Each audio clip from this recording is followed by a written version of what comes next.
Thank you, Mr. Chair. I rise today to offer my amendment that transfers funds from government bureaucracy to charter school grants. As a mom raising 4 boys, I understand that families across this country want the best education possible for their children.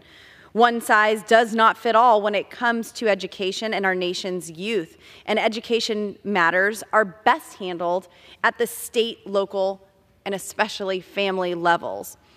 Charter schools are an important part of the public education landscape because they empower parents to choose a high-quality educational environment for their child regardless of income or zip code.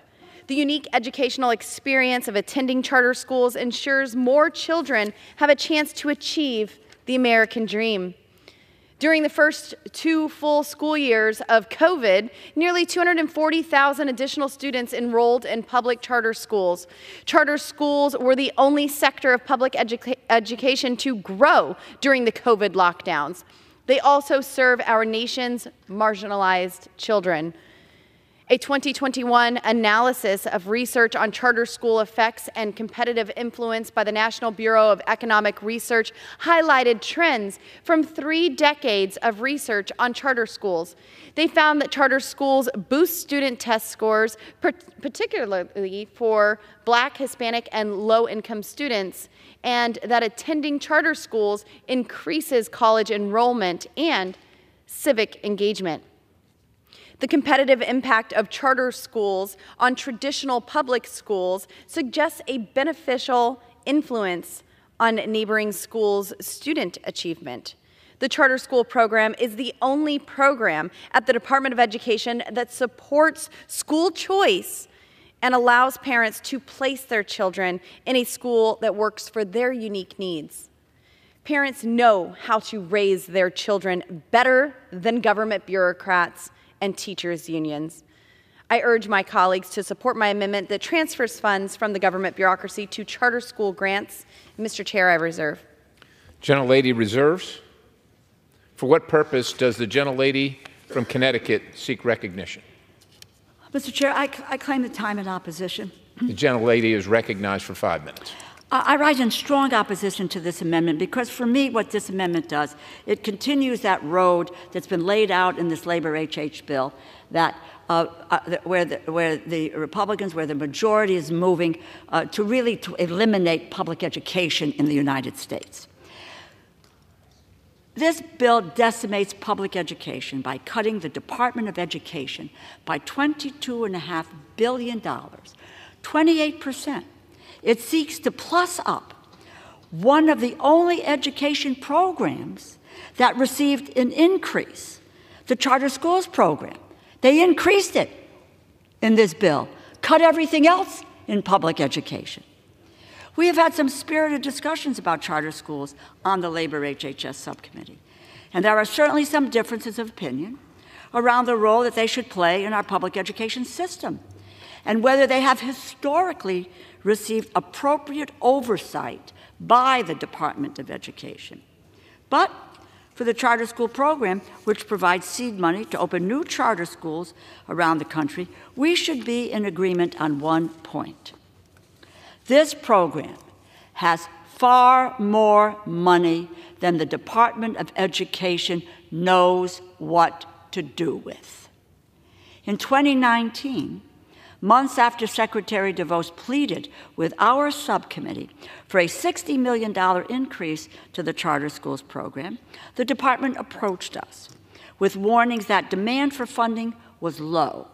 Sure enough, before the end of the year, the department was unable to use the full appropriation and transferred $12 million to other education accounts. That was almost 3% of the program's appropriation.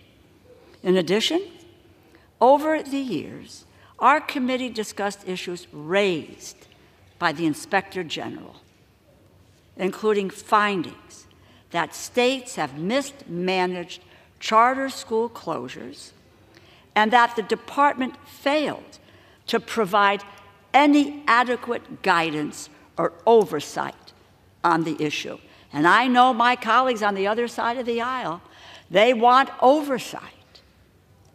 And that is why we need to continue our oversight of the charter school program with respect to accountability and transparency and success. Many open, many close.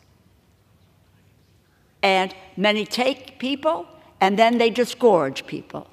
I support charter schools, but not at the risk of eliminating public education in this country, which is one of the issues that is on the agenda of the Republican majority in this Labor H bill. This amendment provides a wasteful increase that would be better directed at restoring some of the underlying bill's disastrous cuts. Let's take a look at those cuts that are disastrous in education. Let's make sure that we are supporting Title I. Let's make sure that we are supporting the development of teachers. Let's make sure that we are looking at promised neighborhoods. Let's make sure that we're dealing with social and emotional learning of our kids, instead of plussing up a program that has enough money to make it and has not had the kind of oversight it needs in order to make sure that it is doing its job. I urge my colleagues to vote no on this amendment, and I reserve the balance of my time. Gentlewoman from Connecticut reserves. The gentlewoman from Colorado is recognized. Thank you, Mr. Chair. I just want to remind folks that I also have an amendment to add funding to the IG's account, and this amendment takes no funds from public school. This is simply giving more choice to families throughout our nation. Transparency is good, and the argument that we just heard was not so good.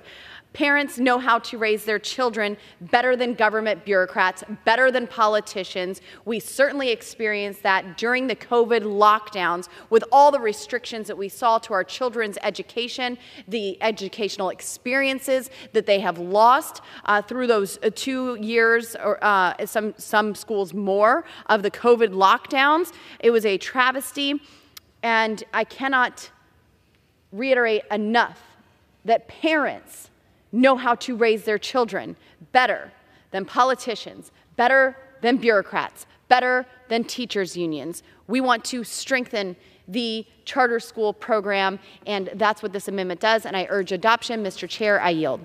Gentlewoman yields. Gentlelady from Connecticut is recognized. I continue my opposition of this amendment, and as I understand it, this is an increase for the Inspector General. And as I mentioned a few moments ago, the Inspector General has done intensive investigation of the charter school movement, and they have findings that the states mismanaged charter school closures and the department failed to provide adequate guidance or oversight on this issue. I oppose this amendment, and I yield back. Gentlewoman